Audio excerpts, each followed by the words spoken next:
Route 616, your home for all things Marvel main continuity. Hello, everybody, this is RJ here, and we are back with Route 616. This is episode 26. That's a lot of sixes right there. I'm here with Bill, and I am also here with the I don't have a funny thing to say this week, Dan. Oh, you expect me to be quiet, do you? I came with Quiet, nothing this week. Tactful, mature. No, you see, we know you. Oh. Sensible, responsible, reliable. All those are words that end in "ible." Enlisted in the Civil War, it's Dan. No.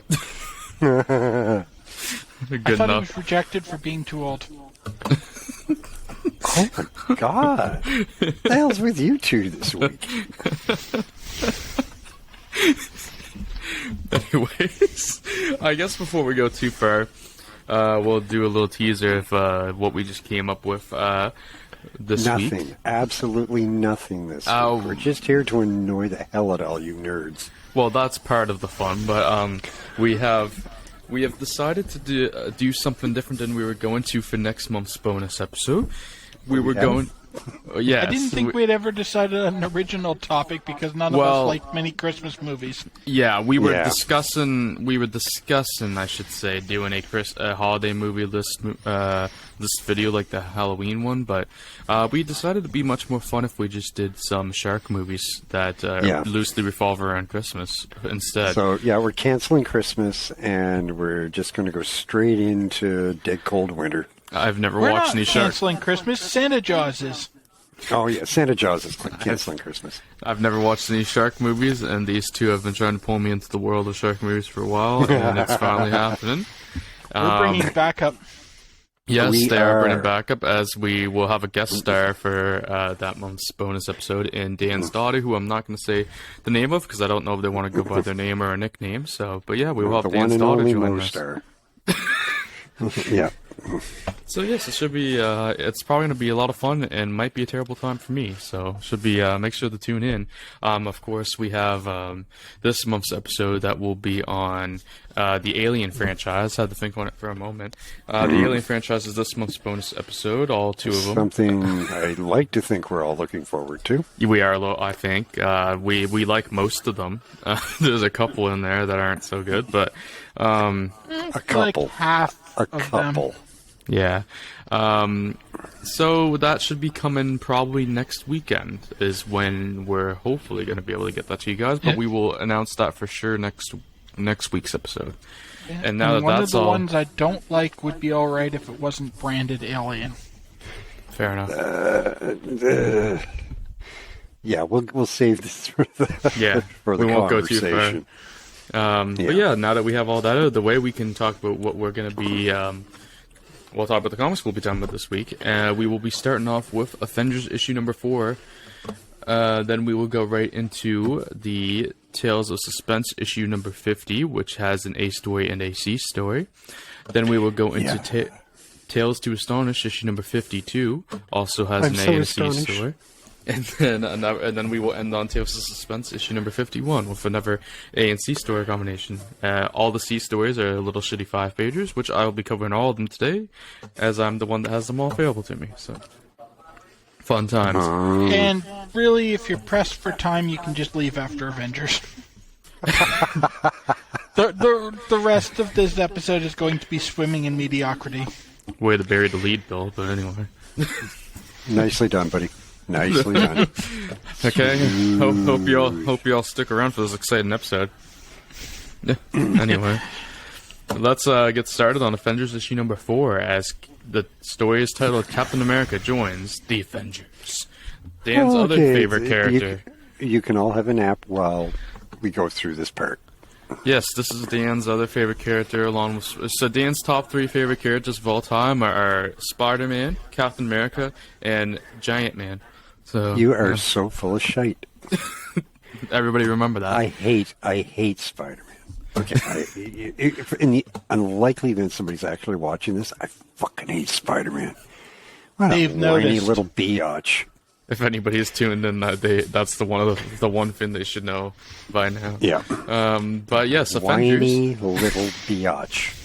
Stanley and Nobody loves me. I have no friends. My superpowers are stupid. I don't think we even talk about Spider-Man this week, and he's on it. yeah, we don't. No, I'm just filling in for what I would normally say. Just get it out of the way now. Get it out there. Okay, Ryan, go ahead. What are you waiting for? Oh, just My God, I'm tired of trying to fill the holes in the air here, buddy. Get moving. Come on, let's go. This is the Stan Lee and Jack Kirby title. George Russo inks the interiors. We have Paul Reinman inking on the cover. This is a January 1964 release, and this is a 23-page story. And we are handing this one off to Bill. All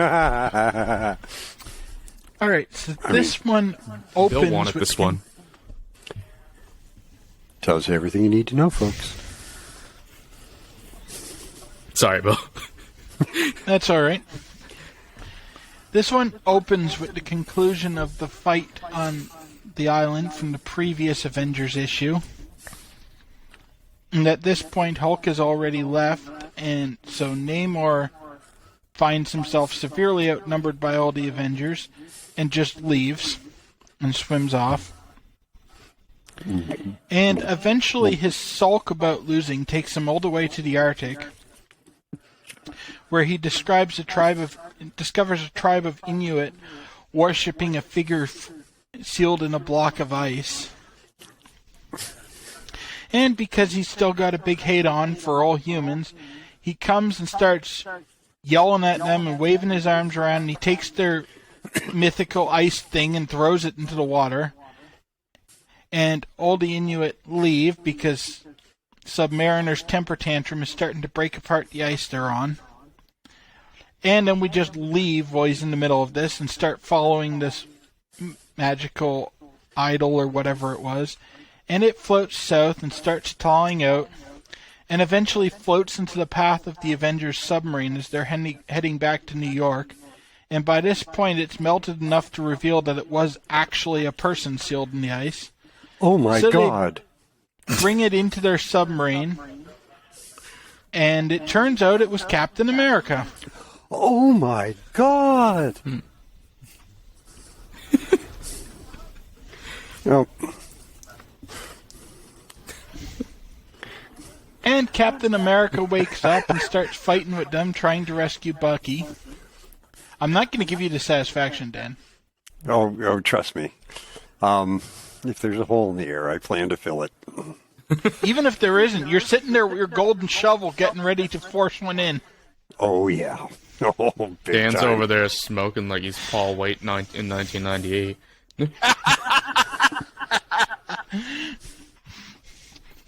Fuck, I wasn't expecting a Cancer Bake Show reference tonight. You're welcome. Dudes. Everything's so green. Oh, no, this wasn't that type of smoking, Dan. Oh, just the normal okay. kind. Oh, good for him. Him, me, and John Wayne. We're three of a kind, we are.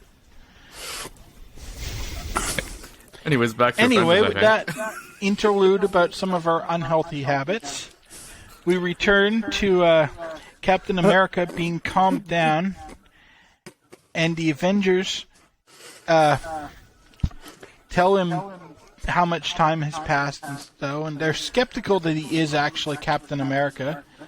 So he offers for them to test him, which just leads to everyone fighting again. So they check the bubblegum cards against him. Yeah, it's him.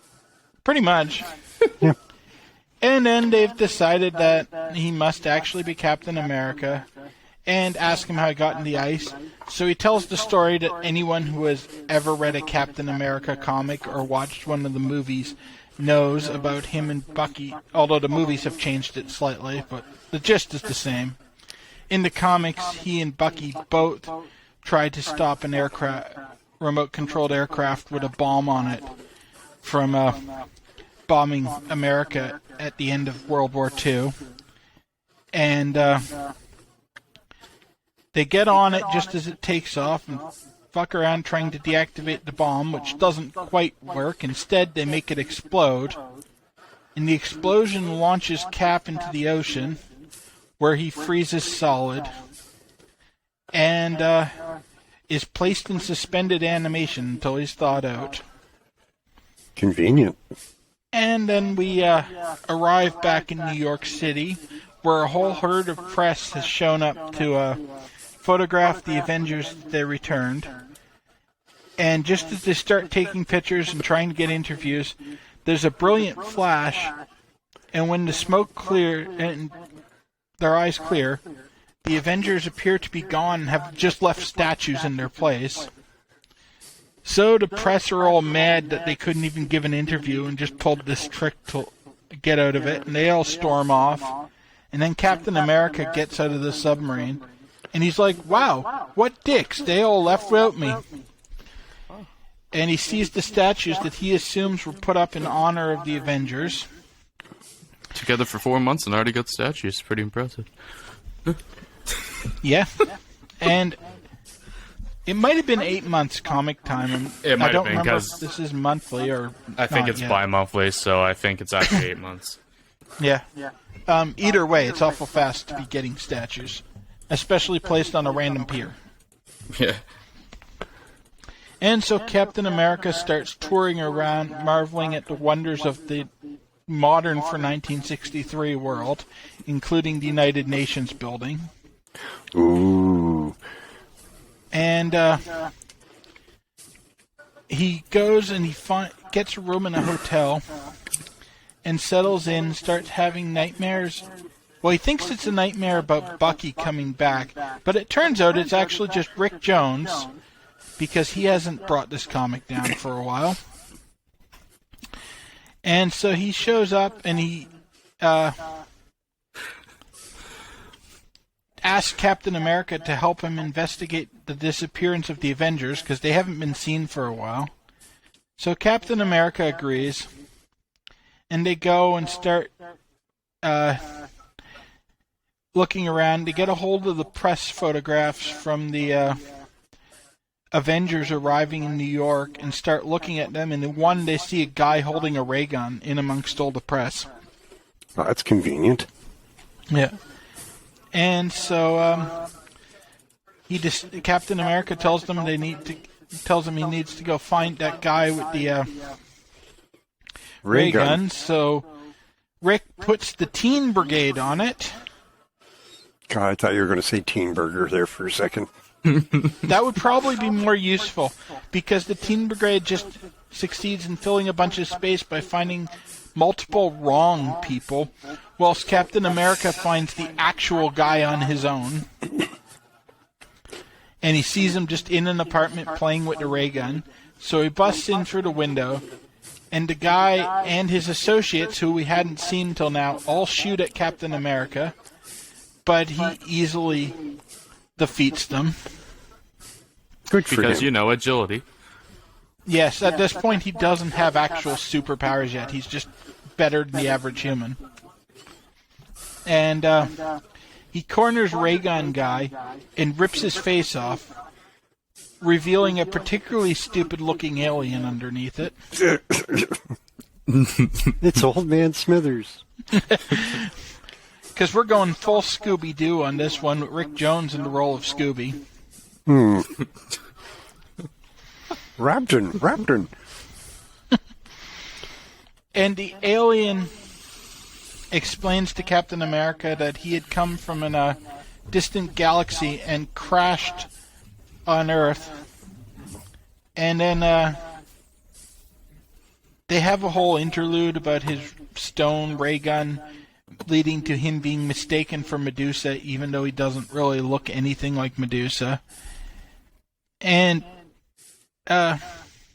also, I don't think they do anything with this, since the actual Medusa has already been established to be Marvel canon. And then Captain America makes them go to the docks with him and turn the Avengers back into the actual Avengers. And Submariner has another big sulk about this, but before he can go throw another temper tantrum amongst the remote population, he just sees a random school of Atlanteans swimming by. So he goes to follow them. Well, the Avengers talk to the alien and find out that he was put up to turning them to stone by the Submariner, and the Submariner had promised in return to free his spaceship and fix it. So the Avengers just go to where the spaceship crashed and fix it themselves. And they get it operating again.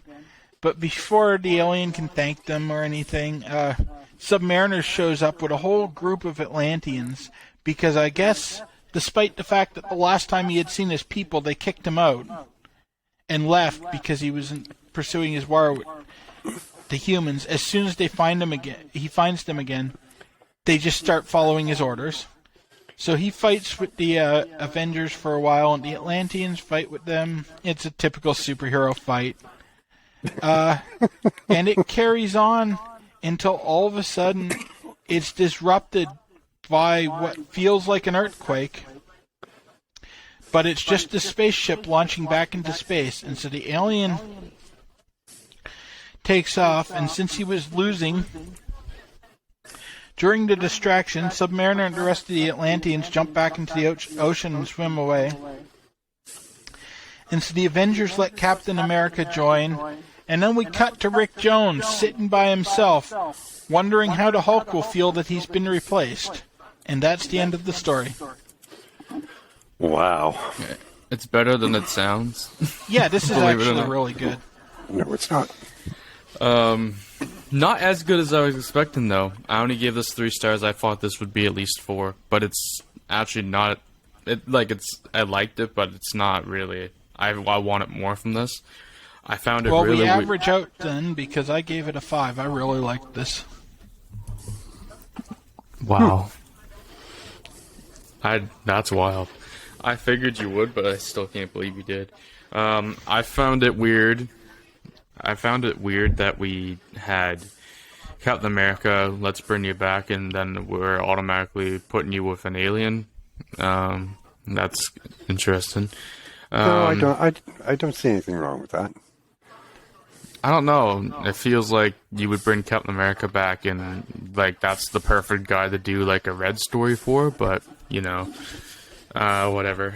I'm glad they didn't do another Red story.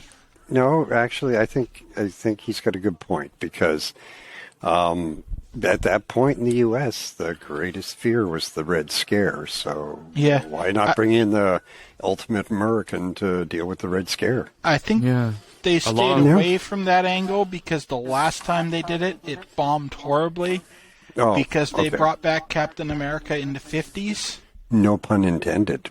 Yeah, and they had him fighting communists there. And it lasted, I think, 3 issues before it got canceled, maybe 4. Fair enough. Okay. No, that makes sense. Yeah, it's a lot of red fins end up being anticlimactic, huh? I found it interesting that there was a little mention that Cap was found off the shores of Cap fell off the shores of Newfoundland, is what they had said in the issue at one point. Well, yeah, because it's once you hit the 38th parallel, everything turns to ice. Right? You got to remember that. We all live in igloos, well-upholstered igloos, but igloos nonetheless. Yeah, our camera resolution just isn't fine enough to see the blocks in the walls. That's right. Yeah, obviously. One of the things I liked that they did, though, was it wasn't... Well, they used an alien, like, with every new character around this time. The alien wasn't there trying to conquer the Earth as, like, an advanced scout for his race. That was the nice twist on the alien. So I like that, and I like that this was really more of a Captain America story. That was the awesome. The Avengers were there for a bit at the beginning and a bit at the end. But if you're bringing back a classic hero... You can't really do the whole introduction again, because it's been 10 years since the last time they published Captain America. Most people know who he is, at least by reputation.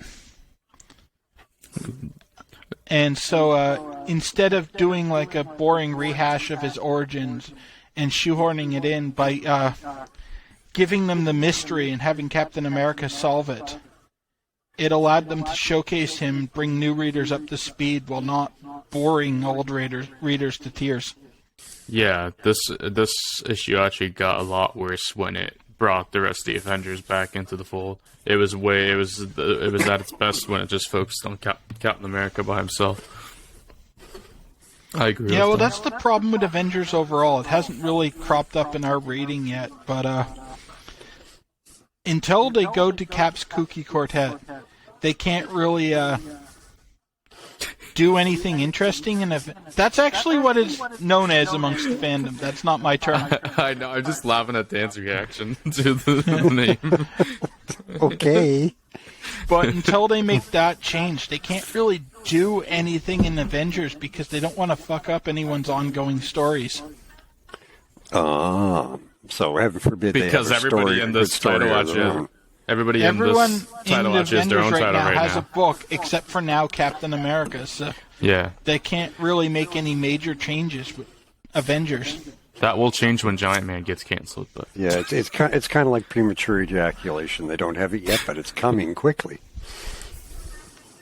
think on that. I don't note, think we, anyone has prematurely ejaculated over Hank Pym.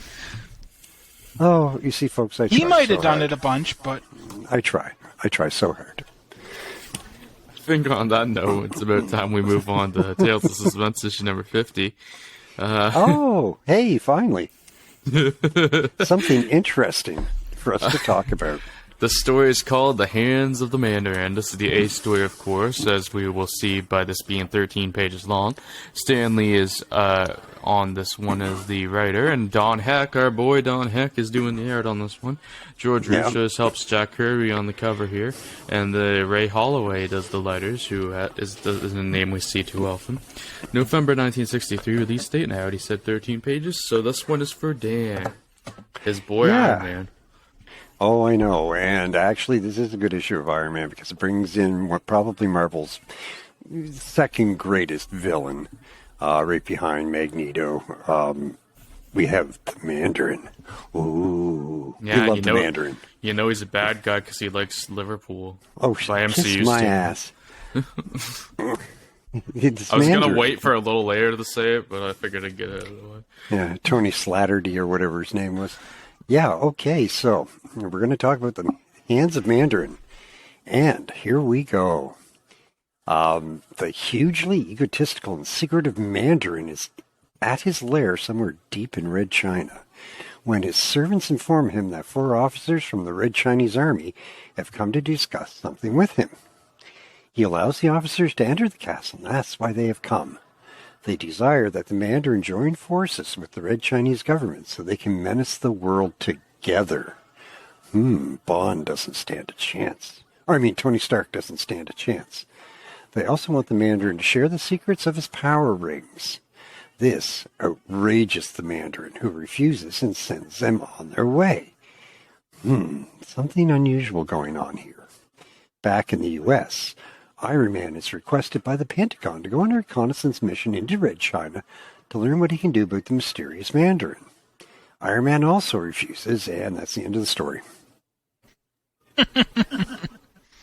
Oh, no, sorry.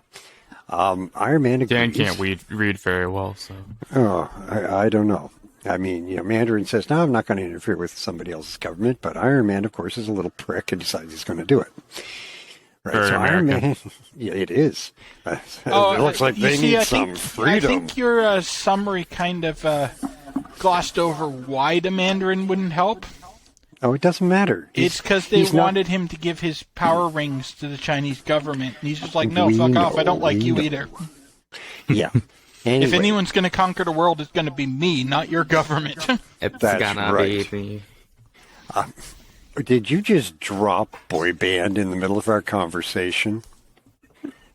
Did you seriously just drop some boy band crap? This is what we get for agreeing to do a God. podcast with a Zoomer. Yeah, no kidding. Oh my God. Wow. You just derailed this entire thing. We may as well just give up and do this again next week.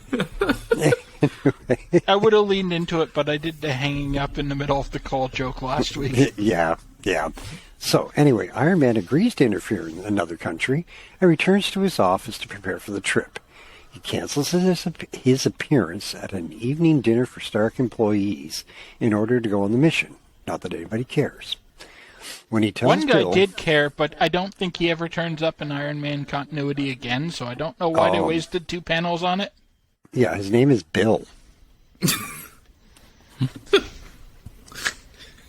Yeah, him. Okay. You're not wrong. Okay, he tells His name Bill, actually is Bill. Bill is the individual responsible for coordinating the dinner gala. Bill wonders out loud if it's because Tony is too busy to hang around with the little people. Happy takes offense at this comment and socks Bill in the jaw. Really? Wow, Happy, chill.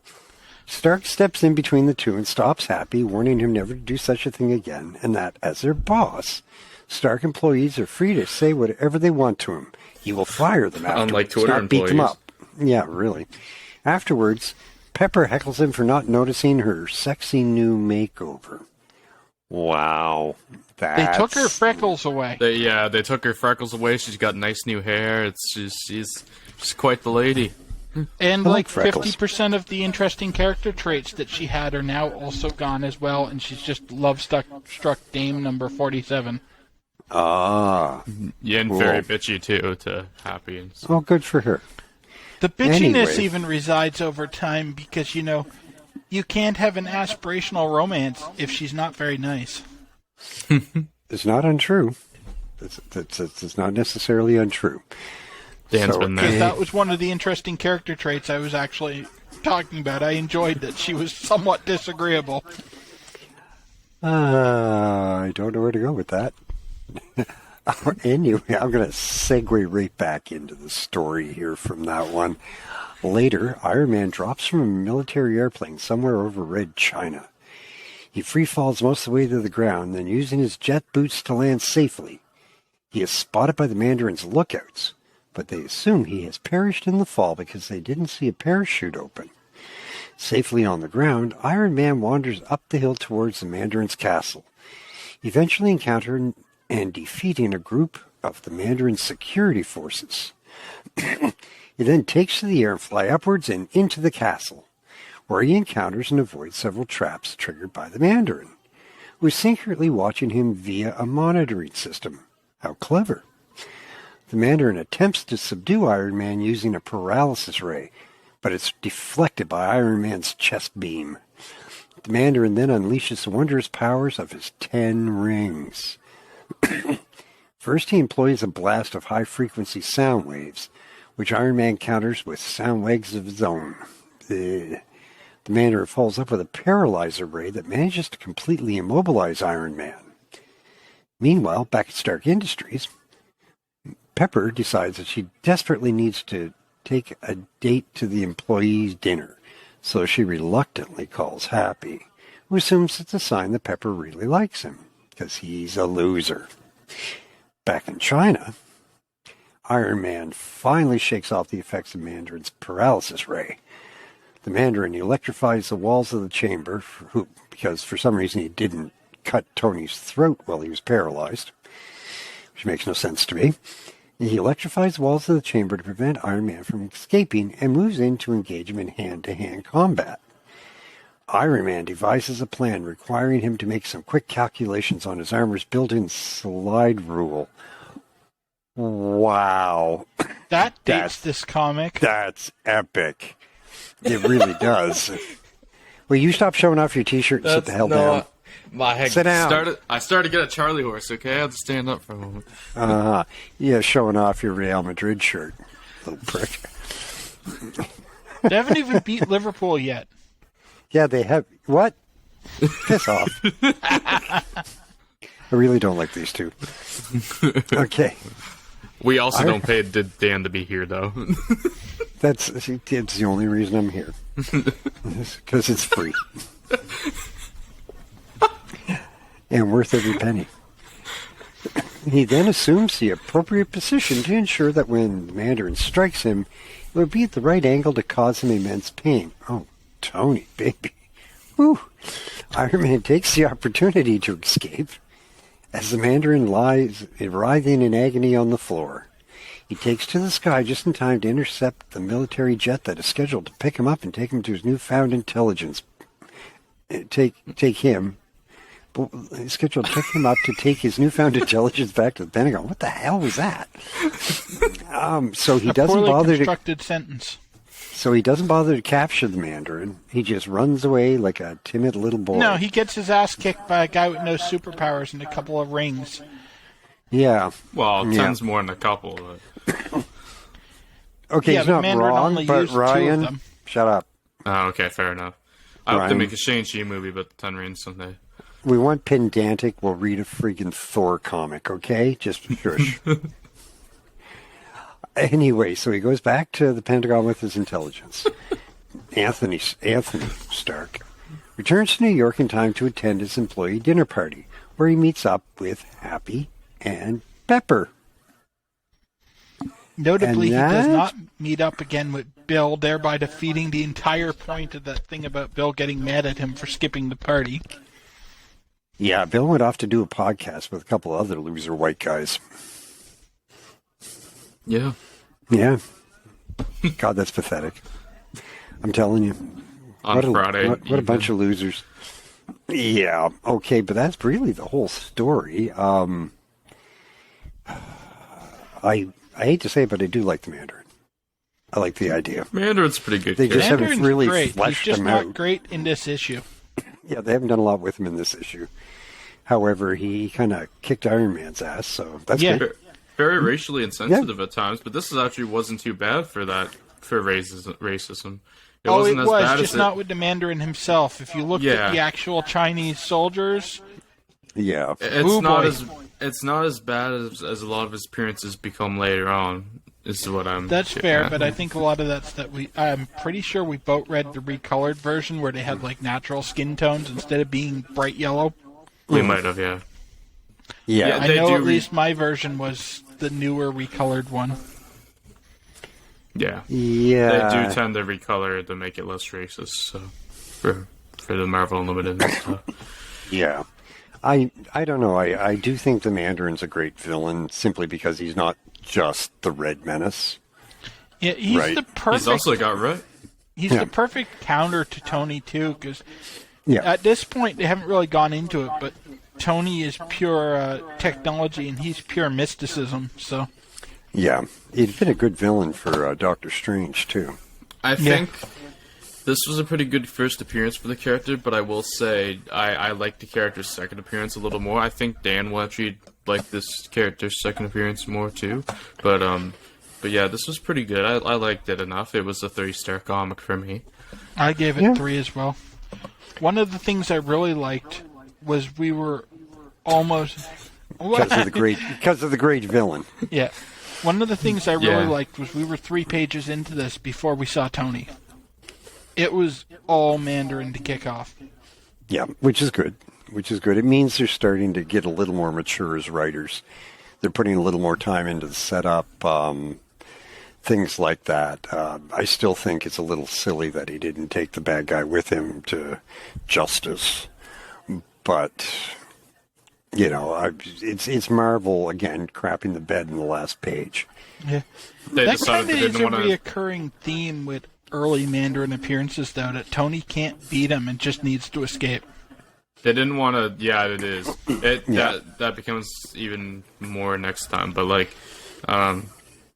they might not have wanted the Doctor Doom themselves either. So possibly, it'll make it hard to figure out how he's gonna come back and stuff.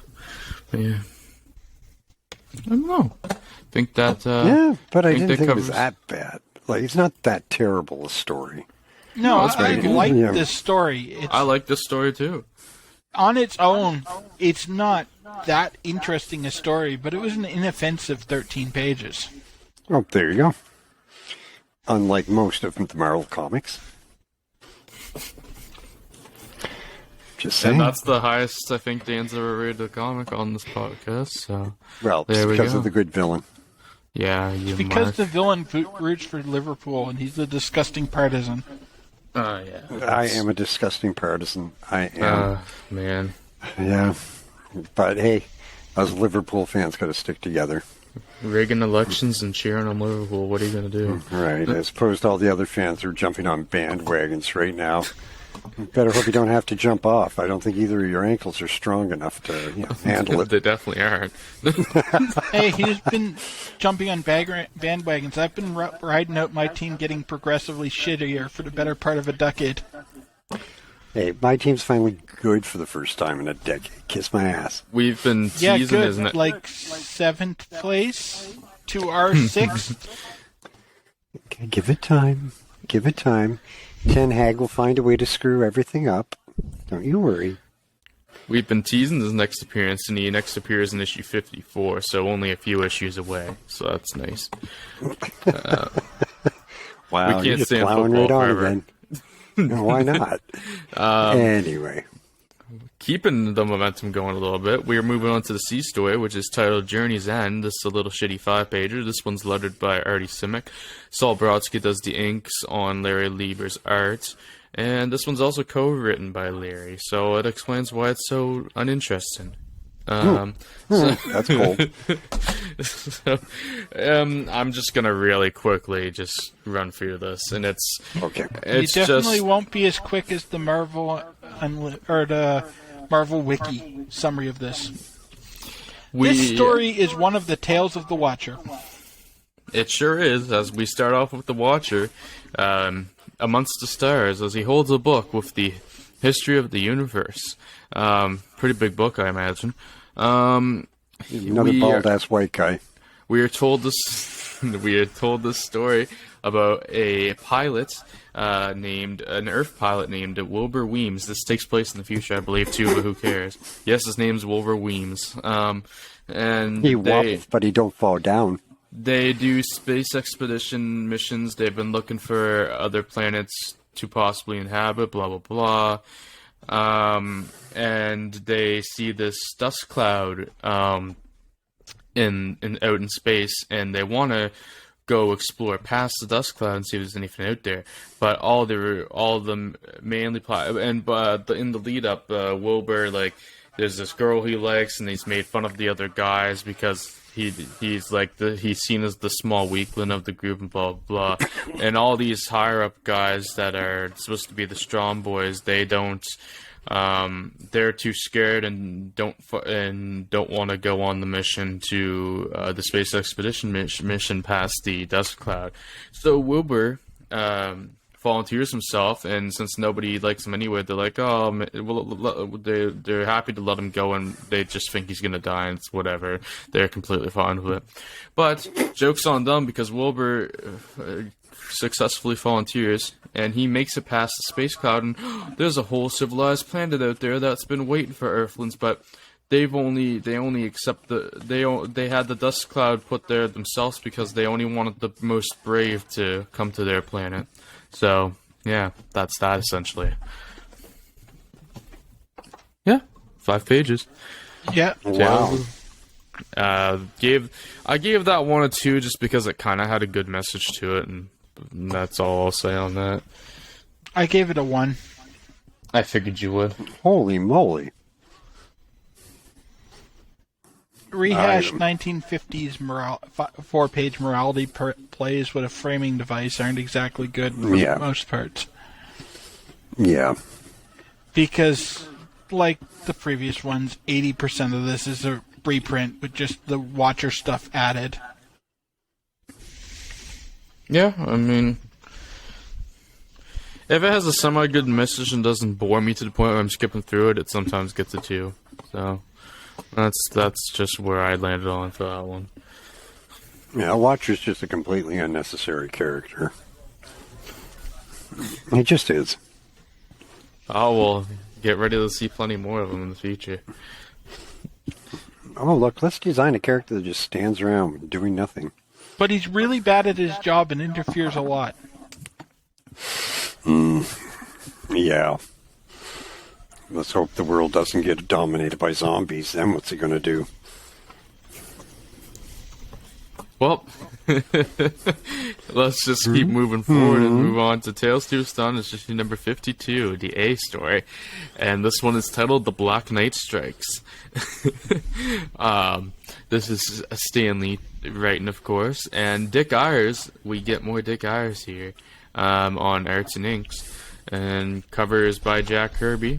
And this is lettered by Artie Simek. This is, a November 1963 release. And this is a whopping 18 pages long. And you feel it. I don't know what you're Did you talking say issue 52? Yeah, issue 52. Yeah, Tales to okay. Astonish. Yep. We open up with Giant Man, Foley in giant form. You're saying his name wrong. It's Giant Man. I better unplug this phone so I can bring it over here. He is spotted by some civilians, and then he quickly shrinks down to normal human size. They're like, big as he is, bullets will still stop him. Oh no, he goes to giant size. Yeah, he goes to giant. It's confusing how the art's done there.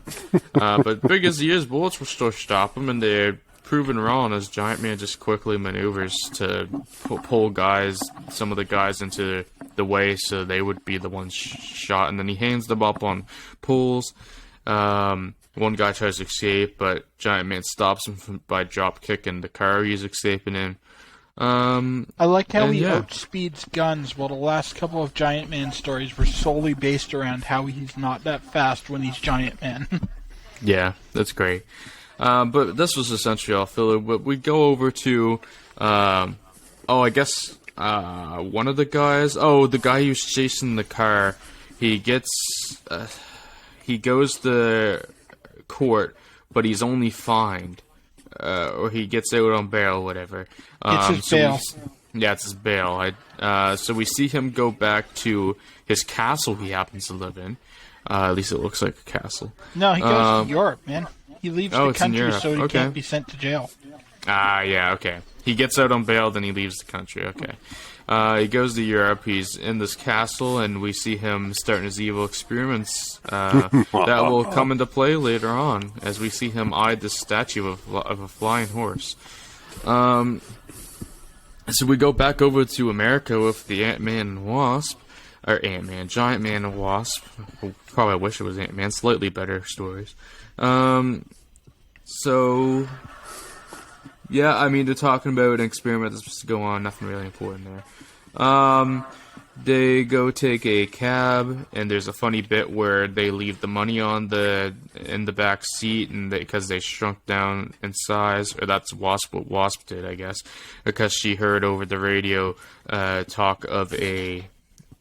there was talk of something going down, I believe. Or no, she was just going to fly to make better time to their date or whatever. And then on her way, Wasp sees something that seems impossible. She sees this guy in this knight costume, and he's this black knight flying in the air on this flying horse with a lance, and he uses his special lance to cut open a hole in the side of an armored van, and does this big theft. And Wasp is taken aback as she goes back to Hank and just tells him about it. And then there's that was confusing. Then there's a bulletin about what had happened about 3 guards taken custody after their armored car was robbed, and how they insisted that a criminal was attacked. And Hank had been telling Janet how foolish her story was about the Black Knight, but Janet's like, "Oh, I hope you have an apology ready after the bulletin plays out." Jan continues to be the best character in this title, by the way. So now they have to come up with a plan to take on and find and take on this Black Knight. They work with the police and get in a helicopter, and they use something as bait. It looks like to draw him out, and it works. And the bait is they're directly above the Black Knight, and Giant Man jumps directly out of the helicopter and grabs onto the one that's below and starts getting the attention of the Black Knight. The Black Knight has these different contraptions connected to his lance he starts using. There's some bolo balls he starts shooting out and wraps around Ant-Man, gets them all tied up. Very kinky. This whole time, Giant Man is handling this freaking helicopter by one hand, in his giant size. Black Knight decides it's the time to reveal who he is, so he reveals he is the guy that was in the theft earlier at the start of the issue, and how he has vowed to destroy Giant Man for what he did by capturing him, even though he got out on bail and escaped the country. So I don't think he really made it out that bad. And we get some flashbacks to this guy who I don't even remember the name, even though it has been revealed at a certain point. What is this fucker's name? Real fast. It is... Oh, thanks. Okay, that didn't help. Never mind. That was a waste of time. His name's the Black Knight. Okay. I think they say his name at some point, and I just didn't see it. I think they say it on the cover. So... It doesn't really matter. I think he dies in his next appearance. Not the next one. Maybe the one after. But we go back at a flashback to him performing experiments, getting all his weapons together. We see his what looks like it's some kind of maybe bladed weapon normally, or it's just this weird gun shooting out. Like it's a machine gun, but it also has like a kind of a laser blast to it as well. We see a normal looking type of gun that looks like it kind of shoots laser bullets. So we see all these contraptions he had come up with. He uses one of these to plant itching powder on Giant Man. Fuck me. That's awesome. And Giant Man can't hold onto the helicopter anymore with his one hand, so he falls while still tied around by the bolo balls. But thankfully, his whole gimmick is he changes sizes, so he can just manage to reach into his belt and get a shrinking capsule, and he pops that like it's Tylenol, and he shrinks down in size, and Wasp catches him, so he doesn't die. But she can't hold him for too long, so they have to land on the Black Knight's shoulder, which Black Knight does not realize he's there, and then Hank grows back to normal human size while they're on top of the flying horse and tries to take control of the said flying horse, who does have a name. It's Elendil? Is that the name? Let's look. It's Elendil, never actually said in the comic. It's not said in this issue, but it's named in a future issue, and I just... Yeah. I don't remember if Elendil is the current Black Knight's horse or the heroic one that we get immediately following the evil Black Knight. I think it's they're not the heroic same horse. one. Maybe? Well, then it must be this one if it says it's unnamed here. I don't know. We'll find out, I guess, eventually. But anyways, they keep fighting, but... Hank has a plan. He can't risk anything going right now with the Wasp still hanging on in their shrunken form. So he waits until at the last split second he can, and he jumps off the flying horse and jumps onto a carousel type ride where there's parachute. Oh, it's parachutes going up in the air, but it spins around like a carousel. It's interesting. And he gets down as the ride comes down with him. And then we see Wasp still on the Black Knight. She gives a sharp pinch through a weak spot in the armor or whatever, and it makes the Black Knight fall off. He falls into a roller coaster, his helmet pops off, and a Giant Man is there waiting for him on the tracks. Hank pulls him off, and then we see that Janet has gone back to normal human size and taken control of Ellendale. Well, not really, because she gets booked off right away, but still. She was riding Ellendale for a second. And Giant Man's apparent super sensitive cybernetic it's his antenna. I thought they were about to say he had super hearing or something. His antenna picked up the Wasp's faint call.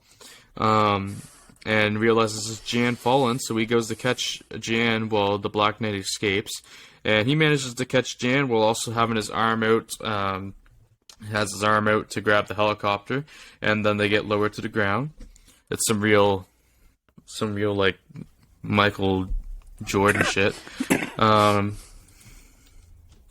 And Hank says to look sharp as he has his back turned to the film, but he realizes he hears a click from the super sensitive cybernetic antenna. He hears the click of his gun, and he shrinks in size, so the ray goes over his head. The Black Knight shoots. And then this is the point that the Black Knight chooses to... his name's Garrett. Something Garrett. His name right there. His last name. I forget his first name, though. So he chooses this time to escape. He jumps back on Ellendale, and he says, "You beat me this time, Giant Man, but I'll be back." And then we are promised that we're told that this is another reason why Giant Man and the Wonderful Wasp are becoming two of the fandom's most talked about new characters. They tell us to join them next time. So yes, that is the first appearance of Black Knight in the reading order. Balls to the wall action, gripping, just wow. You know what? Looking back on that, it makes me kind of wondered why I liked this the first time, but I had a lot of fun reading this the first time, so because of the fun aspect, I gave this 3 stars. I think just because I was really looking forward to the Black Knight, and I got a kick out of the goofy shit that Black Knight was doing. This isn't even the good Black Knight. I know. That's why I was shocked. That's why it doesn't make sense. I might have also just been in a really good mood when I was reading this, too. That could have helped. But you must have been. This was a low 2 for me. Yeah, how high were you when you were reading this? High on life. Yeah, sure. I mean, I'll give it this. It's one of the better Giant Man stories. Which just isn't saying anything. I think that's why I got the 3, because I was comparing it to other Giant Man issues. That was part of it, at least. Also, I was just... I got a kick out of Black Knight, even though it's the bad one. I think his name's Dylan Garrett or something like that. I don't know. It's not really that important. He doesn't last long, but still. I could look it up. Like I said, he dies in the next story or 2. Yeah. But yeah, that was the A story. We all loved it, obviously. And can't wait for more Black Knight, right? It was gripping. It was romantic, beautiful. I cried. Nathan Garrett. Nathan Garrett, there it is. This version of Black Knight next appears in Avengers issue number 6. I know that because I just read it. Way longer than I thought. Yeah, I knew. I've read this next appearance. I knew it wasn't at the next one, at least. Oh, no. He might also get brought back at a different He lives till Iron Man 73. Okay, that's not like a long time. It's but still it's a decent called Tales of Suspense at that time. Yeah. It's like 1, 2, 3, 4. It's 23 5. issues from the one we just read. He has 6 appearances, one of those being Sue and Reed's wedding, where every single hero and villain shows up. So really like 5 more appearances. Yeah, he doesn't last too long. He is notable, Black Knight is notable in sort of one specific detail, and that is the fact that he's not green. He's black. And that matters. It's one of the few villains who isn't color green. That's a fair point, actually. All right, moderate too. Yeah, I'm going to give it a very super low 2, simply because the villain is not colored green. Yeah, and the story was coherent. Like, I knew what was going on with it. It just wasn't good. Yeah. One tends to be the realm of deeply offensive or so poorly written that I don't know what's happening. Yeah. Or 5-page romance comics that tell the same story for the 357th time. Not that I'm bitter or anything. No, not you. No. Bill Bitter? Let's imagine that. Bitter Bill. Yeah. Let's get Bill to watch Starcade 84 again. Yeah, let's rapidly move away from Giant Man's. Not too I fast, hated it though. left the second time. Starcade, not Giant Man. I hated Giant Man more. We have the B story of the cover here of Tales to Astonish still. Still. The 5-pager, which has... Oh, look, it's Larry again. On co-writing and art duties, George Russo's inks. So, we have artist Tim McLutter in 5 pages. I like how they credit the inker for the framing device and don't credit the guy that inked the original story. Yeah. Because that's not the same inker. You turn the page and it's completely different art. Oh, yeah. Yeah, 5-pager. Not gonna lie, I don't remember what this one's about, so we're gonna win it. I can take this one. I actually have this one. Okay, it's just go the ahead. Iron Man ones that are missing. Okay, go ahead, take this one. In this one, Wasp goes to an orphanage to tell a story to the orphans. And she tells the story of a bunch of convicts that escape from a prison planet in the future. And they steal a spaceship, and they start flying around, and one of the convicts starts telling them that they need to be really careful, because a lot of planets are way more dangerous than they look. And he starts explaining all the different traps that they can run into on different planets. And he just finishes telling them all these dangers, and they see a patrol ship on their tail. So they lose sight of it, and first planet they see, they go to land on. And they see all the men fighting with the women. And so they're like, haha, we're men. We'll help the men. And then everyone will be grateful. We'll be able to hide out in this society. And maybe our newly defeated women will even befriend us. So they jump in and tilt the tide of the battle so that the men win. At which point the men immediately capture them and lock them into a display case. And they're like, what the shit? We helped you. And you're like, yeah, but you should have checked why we're fighting. It's our culture to capture alien species and put them on display. But the women thought we should let you go. So that's what led to the fight. And then the Wasp ends her story by telling the kids that the criminals didn't actually escape justice at all, even though they were in prison for completely different reasons and presumably far longer. And then she shrinks down and flies away. Oh, God, that was so exciting. 1 star. Yeah, I gave this one. I just realized that this one and the next Iron Man one are the 2 that I skipped over because I was so done with these 5 pages. So yeah, I gave it a 1. That was so exciting. Yeah. I don't have the words. Dan's heart is about to explode.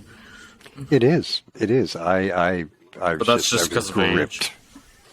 Well, it's amazing how different the experience is hitting them now as opposed to hitting them in the 50s when I initially read most of these. Yeah. Because in the 50s, I'm happy there's something different. Yeah. Instead of the same cowboy story with a different color chaps on them, or the same romance story with different colored hair. Bill gets excited by the little pieces of Or the same Korean war morality. story with maybe a beard or maybe not. Yeah. Well, that was just incredible. I guess we can just move right along to the A story of Tales of Suspense, issue number 51, titled "The Sinister the Sinister Scarecrow." If I could speak. And then Stan Lee is the writer on this one. We have Don Heckard again, and Jack Kirby and George Russo do the cover. Artist Tim McLutter. 13-page story from December 1963. Yeah, and I'm rapidly beginning to dread the term written by Stan Lee. Because, wow. He writes every fucking thing. It's painful. Pretty much. Okay, if you look at the cover, you'll discover that the bad guy is, in fact, colored green. I know. Okay. So, for the Sinister Scarecrow, here's the story. Try and keep up. I don't know. Yeah.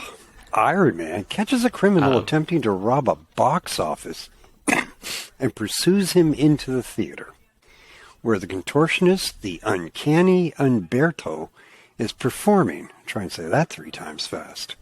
Umberto uses his tricks to stop the thief, and Iron Man congratulates him. Well done, uncanny Umberto. You're my hero. Struck by sudden inspiration, Umberto bends his talents to perform burglaries. To disguise himself, he steals a Scarecrow costume. He also steals the trained cows of fellow performer Thornton. Trained crows, not trained cows. Crows, cows, whatever. It's really They nice. clearly have no clue on the scale of crows. The point is moot. It's also fuck very off. nice. It's also very nice, Dan, of you to. It's very nice that you volunteered to take Bill's other story here. Oh, I thought this was mine. No, only the first Iron Man was yours. Oh, He can God. have it. But you already I'm- started, so you might as well I finish. just assumed I was getting stuck with this. No, You said Iron Man. Okay. Sorry, Bill.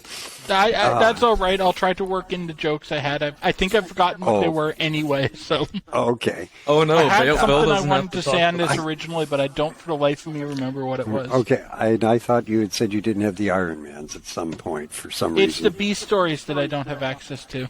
Yeah, that's what Bill Oh. said. Oh, well, my bad. Anyways, children, sit back, relax, and let Dan finish telling you his exciting story.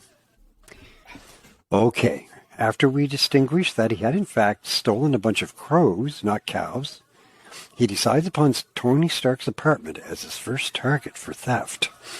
At the main reception room in Stark's Long Island factory, Veronica Vogue... Oh, and Stan leads right back at it with his really awful alliteration. The interesting thing about the alliteration, he did There's that as something interesting about his alliteration. yeah, he actually did that as a memory aid because he was writing so many stories at once that he could keep track of the names easier. If it wasn't for the fact that cut and paste didn't exist back then, I'd say that's how he was writing his bloody stories. Anyway, Veronica Vogue is tricked away from her promised date with Tony Stark by Pepper Potts. Tony and Happy Hogan drive home. There, they discover the Scarecrow breaking into Tony's safe. The Scarecrow's acrobatics easily beat Happy, but this gives Tony a chance to put on his Iron Man suit. The Scarecrow's crows entangle Iron Man in a drapery. When he tears himself free, Iron Man sees the crows flying out of the window. Thinking the Scarecrow has escaped, Iron Man flies out. In truth, the Scarecrow has merely hidden himself inside the apartment. With Iron Man gone, the Scarecrow steals the plans for some Stark's new weapon systems, and he escapes. This is horrible. What a terrible idea. The Scarecrow blackmails Tony for the stolen plans. Why the hell would he do that? Just sell them to the Chinese. Wow. He's doing that so too. dumb. Oh, good. But Tony hides one of his gadgets in the briefcase with the money. The Scarecrow gets the money without handing back the plans and then sails for Cuba in a small motor boat. So Iron Man doesn't bother to chase him? Iron Man tracks the Scarecrow to his There's a lot of rendezvous. bullshit in the story. Okay. Iron Man tracks the Scarecrow to his rendezvous with a Cuban gunboat. He gets the plans back and sinks the gunboat. However, being an idiot, he fails to stop the Scarecrow from swimming ashore on Cuba. The best thing is Why- literal Castro goes out on this random gunboat to meet some guy dressed like a scarecrow and buy potential secret plans from him. They never say his name, but it's clearly intended to be Castro. That's Fidel fiddling around, is he?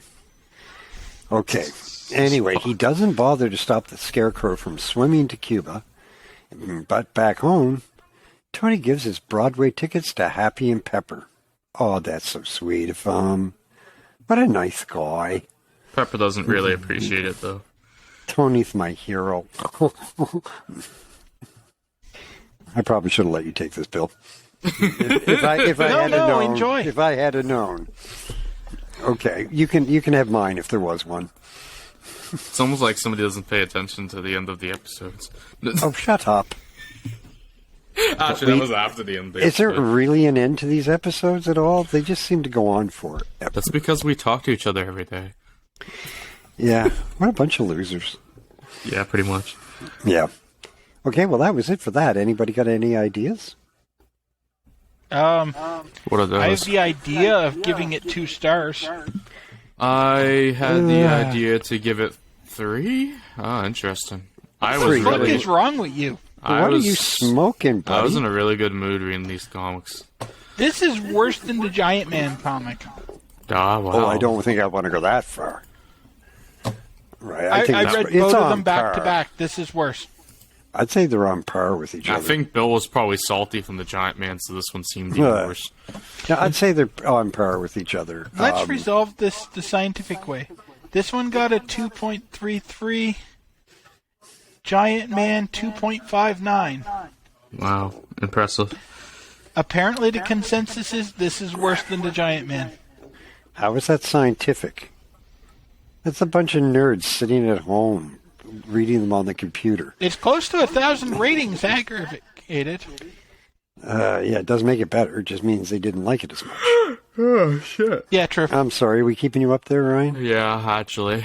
It's been a long day. Yeah. We went to the craft fair. Screw you. We had fun. I got a lot of fudge.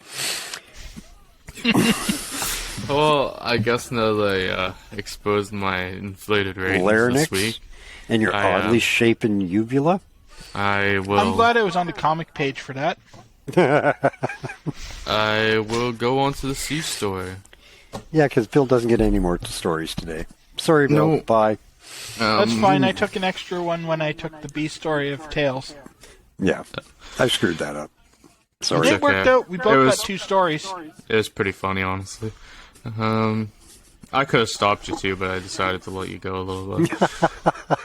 Yeah, I was thinking about saying something and then decided it was funnier to just let you go, and I didn't really want to talk about this one either. I kind of just looked at Bill, and I could tell Bill was just not in a rush to say anything, and thought it was kind of funny. So, but yeah, this It actually worked out better because this way we both got 2. It did, yeah. So this story, Another Tale of the Watcher. This one's called The Primitive. Who adds anything to this? I guess. Oh, look, Larry's back. George Russo inks this, and Sam Rosen letters. There we go, 5 pages. I guess since you didn't read this, I will try to. I don't even remember what I happened. looked ahead.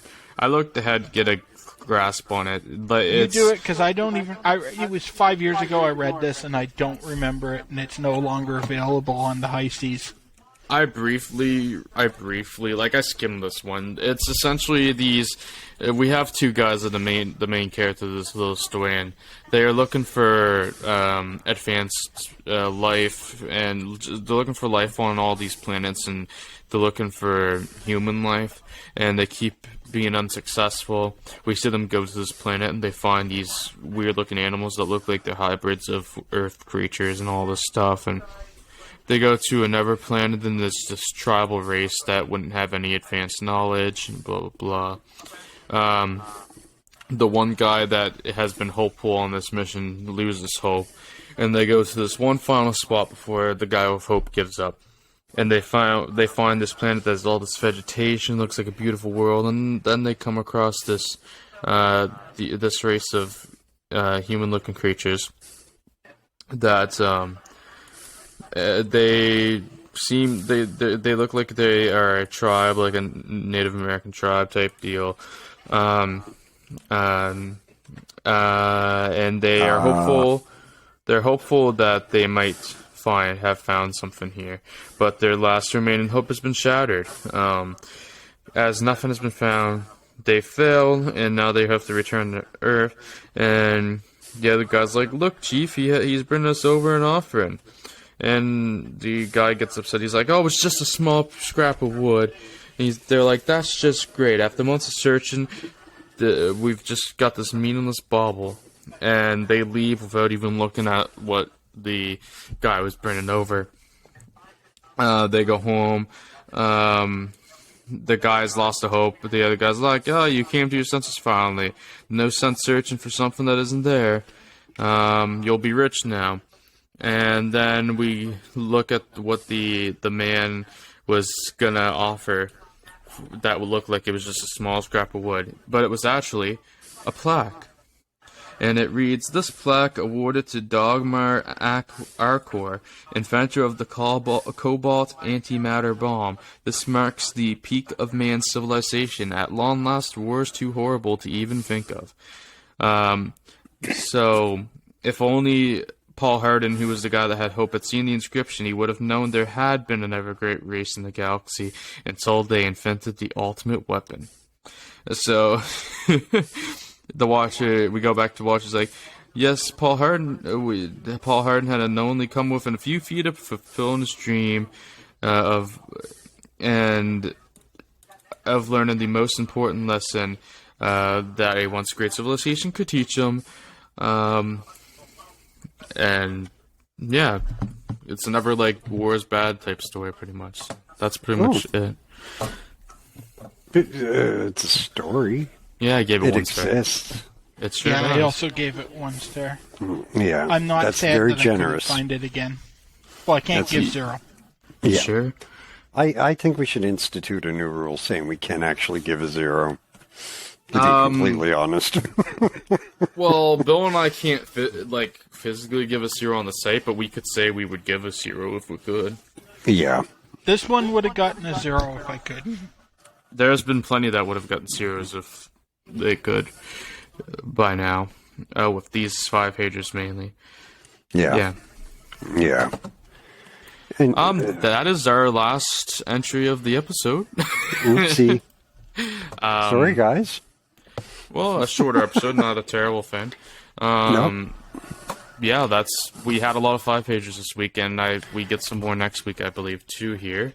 But your boy's back. Oh, is he ever? My boy's back, and he's back in the first entry. We're gonna start next week with Tales to Astonish, issue number 53. And in the A story, we see the return of Porcupine. Yes. Pumped. Yes. Can't wait. In the C story, who cares? It's another 5-pager. Then we have Amazing Spider-Man issue number 11, where we get the start of a 2-part story revolving around Dr. Octopus, but there's actually a lot more going on than just that, though Dr. Octopus is kind of the important part. Then we have Daredevil, issue number 1, the origin of Daredevil. We finally get Daredevil in this reading order. That's going to be pretty cool.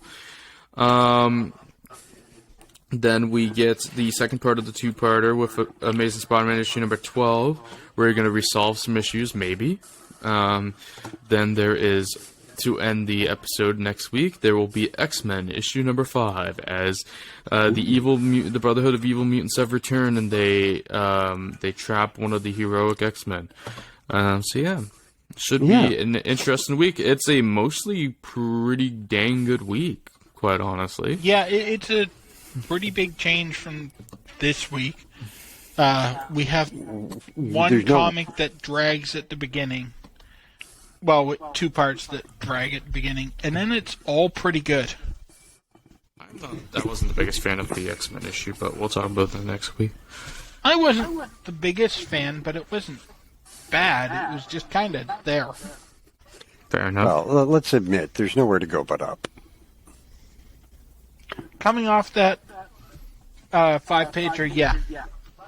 Yeah. I think even Skull the Slayer would be an up at that point.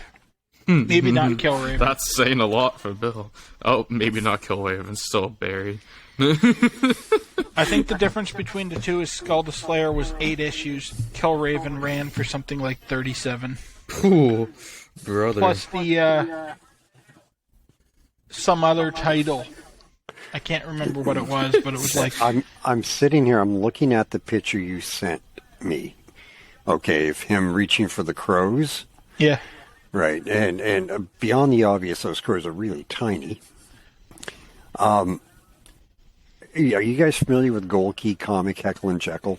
Yes. That's them right there.